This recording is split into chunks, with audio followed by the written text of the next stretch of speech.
Hello students, I am your maths teacher Mr. Mansur. I am your computer teacher Mr. Mansur. And this is your book, My Computer World. Today I am going to start your chapter number 3. This is your more about MSSs. Computer class 8, more about your MSSs.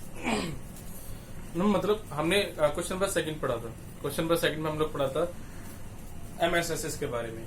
अभी जो third chapter आपके पास वो more about मतलब MSSs के आगे के बारे में. उसमें और भी डिटेलिंग है, और भी चीजें हैं, और उसमें हम लोग नई चीजें किस तरह से क्रिएट कर सकते हैं उसके बारे में दिया हुआ है. तो बेसिकली मैंने आपके लिए यहाँ पर एक MSSs में एक क्वेरी टेबल बनाई हुई. क्वेरी टेबल क्या है? क्वेरी बेसिकली क्या होती है? किसी डेटा के बारे में पर्टिकुलर एनालिसिस करना क्वेरी कहलाती है. जैसे हमें पता करना है हमारी किसी कंपनी है या हमारे स्कूल में एक बच्चा है, उस बच्चे के बारे में पूरी इन्फॉर्मेशन चाहिए, तो हम लोग क्या काम करते हैं, अपना MSSs ओपन करते हैं. उसमें जाने के बाद बच्चे के नाम और उसकी अदर डिटेल को फिल करते हैं. देन उसकी पूरी डिटेल हमारे सामने फिल होकर आ जाती है.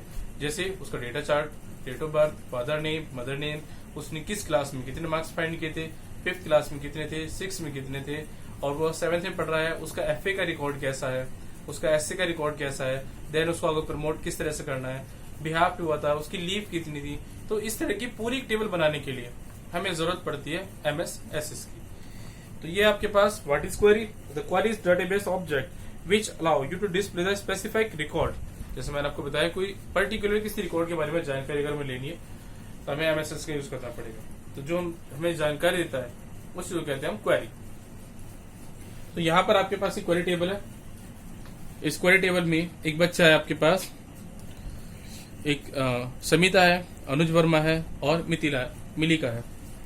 ये स्टूडेंट नेम हो गए. इनकी कुछ थोड़ी डिटेल्स उसके मैथ के मार्क्स के बारे में लिखा हुआ है, उसके मैथ्स के मार्क्स के बारे में, कंप्यूटर के और 90 क्या नाम है मैथ्स के मार्क्स के बारे में, इंग्लिश के मैथ्स मार्क्स के बारे में है, और IT मार्क्स के बारे में है.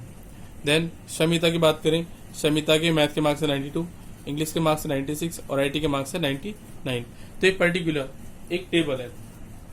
देन यू कैन एज्यूम, अगर आप एज्यूम करें ऐसे अगर 1000, 2000, 3000 स्टूडेंट हो तो पर्टिकुलर किसी एक बच्चे का डेटा का रिकॉर्ड एनालाइज कराना इस टेबल से एक या दो बच्चों का तो इजी हो जाता है. लेकिन अगर हमें बहुत सारे बच्चों का थाउजेंड्स ऑफ स्टूडेंट्स हो उनका डेटा का रखना हो, और लास्ट ईयर का भी, प्रीवियस ईयर का भी, and then last previous year का भी रखना हो, तो उसके लिए फिर हमें एक टेबल की जरूरत पड़ती है.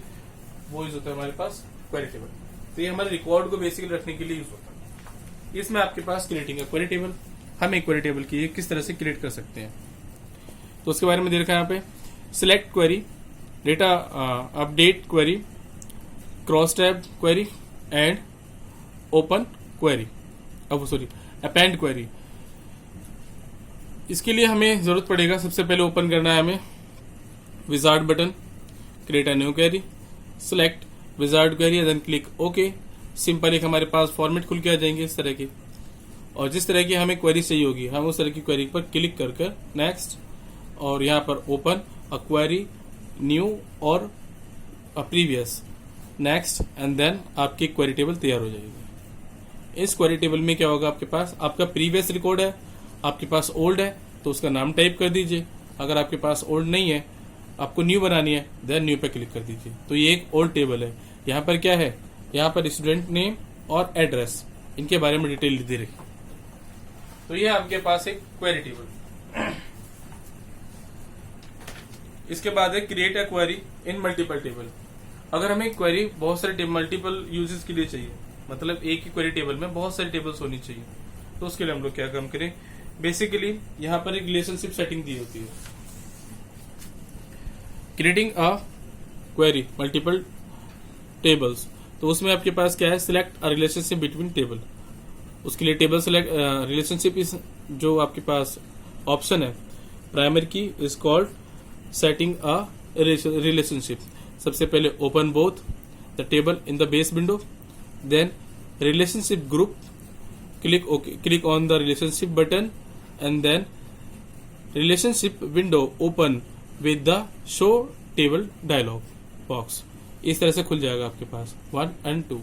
ये आपके पास दो टेबल है, दोनों के रिगार्डिंग की टेबल खुल जाएगी आपकी. And then in the show the dialog box select the required table from the list. Click the add button. अब जब आप ऐड बटन को क्लिक कर देंगे, जब आप दोनों टेबल को सिलेक्ट करके ऐड बटन पे क्लिक कर देंगे तो वो एक मर्ज होकर आपके सिंगल क्वेरी टेबल बन जाएगा। इसी तरह से आपके पास 2 या 2 से ज्यादा मोर हो, 5 and 6, 7, 8 इस तरह से हो, then you can use a different way to select all the tables and then click add button, then the particular way will be selected in a particular region for a query tables। तो इस तरह से हम एक query table को select कर सकते हैं। Deleting a relationship, this is the same basic order. How can we delete? First of all select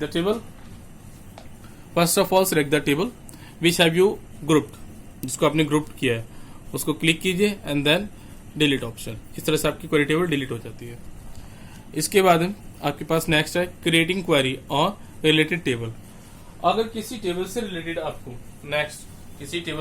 आपको नेक्स्ट क्वेरी बनानी है या क्रिएट करनी है, then you can use this method. Open the database containing the click table on the click on the create table. First of all, you have to go to create table and then query group on the query wizard button। सबसे पहले आप query wizard button पे जाएंगे, group पे जाएंगे and then वहां पर आप टेबल को ऐड करेंगे to form a new query window. जैसा आपने यहाँ पर किया था लास्ट टाइम, ये आपके पास एक परमानेंट टेबल थी, this is the old table and this is the same process to open the new window table. Don't take the previous names of this table, so you can create a new, then click next and give the table name and then click next. Finally, your table will be ready and then you can add the tables are here, the same values for this. Okay, and then close. If you can close, the table will be closed. Particularly, create a design in the query in the design view. Basically, हम सब लोग चाहते हैं कि हमारी जो चीजें हैं वो अच्छे लगे, स्टाइलिश हो, न्यू पैटर्न बेस्ड हो, तो इसके लिए हमें जरूरत पड़ती है डिजाइन की। So same process for the creating the design in the view. तो उसके लिए भी यहाँ पर सेम प्रोसेस दिया हुआ है, creating a query in the design view. अभी हम इसमें डिजाइन फिट करना है। किस तरह से? हम लोग चाहते हैं कि हमारे पर्टिकुलर डिजाइन में डिफरेंट कलर हो, डिफरेंट शेप हो, बैकग्राउंड अलग हो इसका, और इसमें हम अपनी इमेज लगाना चाहते हैं तो we can use a design view button. First of all we have to go on the create table, query group and query design button, just like this. Okay, this is the design view button. Then you can also create the different types of designer there. Number just like this, options should be there and query. Click OK for this. Now using this particular way, then you can create your own table with the design view. Specifying simple criteria in a query. एक किसी simple criteria के through हमें अपने table को design करना है तो we can use. Basically design में हम लोग क्या करते हैं, अगर हमें मार्क्स है, सिंपल हमारे पास मार्क्स है 100+ है, 200+ है या 300+ है, तो हमें पर्टिकुलर 100+ वाले मार्क्स चाहिए केवल, तो we have to give the command for there less than और equals to 400+, just like this. मैंने यहाँ भी आपको दिखाया, ये एक टेबल है आपके पास, यहाँ पर जो ऑप्शन मैंने यूज किया है वो ग्रेटर देन और इक्वल्स टू 90। तो जो टेबल खुल के आएंगे, जितने भी मार्क्स हमारे पास ओपन होके आएंगे वो सारे हमारे 90 से बड़े वाले होंगे। तो उसमें ये वाला ऑप्शन नहीं आएगा, ये वाला ऑप्शन नहीं आएगा, ये ऑप्शन नहीं आएगा, बाकी 90 और ग्रेटर देन 90+, इस सारे 90+ वाले हमारे पास ऑप्शन खुल के आएंगे।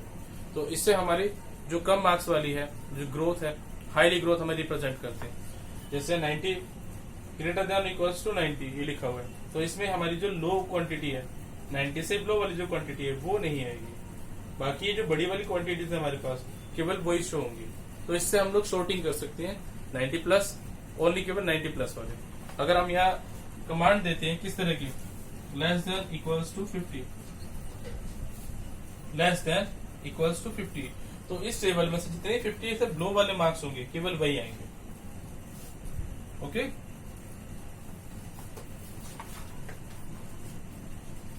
फिर इसके बाद आपके पास फॉर्म्स आ जाते हैं, वाटर फॉर्म्स। तो फॉर्म्स क्या है? Form is a graphical representation of data. किसी भी डेटा को ग्राफिकली रिप्रेजेंट कराना फॉर्म्स हमारा कहलाता है। तो उसके लिए हम लोग देखते हैं, ये आपके पास कंपोनेंट्स इसके, ये आपके पास फॉर्म्स है, क्वेरी फॉर्म्स, जिसको हम सिंपली क्रिएट कर सकते हैं। उसके बाद एक क्रिएट फॉर्म, क्रिएट फॉर्म के लिए हमें कहाँ जाना होगा, क्रिएट एंड देन फॉर्म। इसमें अलग अलग तरह के लेआउट्स भी हैं, जैसे हमारे पास इस तरह के लेआउट्स हैं, हम अलग डिफरेंट टाइप्स ऑफ लेआउट को भी यूज कर सकते हैं। यहाँ पर ये हमारे लेआउट्स हो जाएंगे। And then compounds of the form screen, हम अपनी स्क्रीन को रिसाइज, रीबॉन्ड और रीयूज भी कर सकते हैं, जिसके बाद हम अपनी इसमें टेबल में कितनी हमें टेबल चाहिए, कितने हमें साइज चाहिए, कितने हमें पोजीशन चाहिए, उस पोजीशन के अकॉर्डिंग अपने रिकॉर्ड को मेंटेन कर सकते हैं। जब भी नई टेबल जो बनाएंगे उसमें हमारे पास पुरानी टेबल भी ऐड होंगी। यहाँ पर जो first record, new record, last record, next record, previous record के बटन है, तो जब आप इनको क्लिक करते हैं तो आपके पास पुराने रिकॉर्ड ओपन होने शुरू हो जाते हैं। ये हमें हेल्प करता है एक वर्क को मेंटेन रखने में। Editing record, editing record through a form, हम अपने फॉर्म के थ्रू भी किसी भी डेटा में एडिटिंग कर सकते हैं। ठीक है, जैसे हमारे पास कोई फॉर्म्स है तो हम उस फॉर्म में एडिटिंग कर सकते हैं। उसके बाद हम लास्ट या प्रीवियस या नेक्स्ट किसी भी तरह के फॉर्म को देख सकते हैं। और जो अगर हमें इसको कुछ चाहिए ऐड करना है, किसी बच्चे का नाम रह गया, किसी स्टूडेंट का नाम रह जाता है, किसी पर्सन का नाम रह जाता है, तो हम उसमें एडिट भी कर सकते हैं। सिंपल राइट क्लिक करना है, एडिट का बटन आएगा, देन एडिट कर देंगे हम लोग उसमें। इसके बाद आपके पास लास्ट टॉपिक है रिपोर्ट। रिपोर्ट क्या है, ये आपके पास एडिट हो गया, ये आपके पास रिपोर्ट्स हो गया। रिपोर्ट्स में क्या है, reports is an effective way to represent the data stored in a table और query in a printed form. Report क्या है, किसी भी डेटा को, किसी भी क्वेरीज को, क्या स्पेसिफिक रीजन को किसी प्रिंटेड फॉर्म में आउट करना, लेना, तो हमारे पास क्या कहलाता है, रिपोर्ट कहलाता है। हमने कोई टेबल बनाई है, अभी उसका स्ट्रक्चर हमें चाहिए, किसी को देना है, तो हम उसके लिए प्रिंट का जो यूज करेंगे वो हमारा रिपोर्ट में जाएगा। ठीक है, इसी के साथ आपके चैप्टर खत्म होता है। Thank you.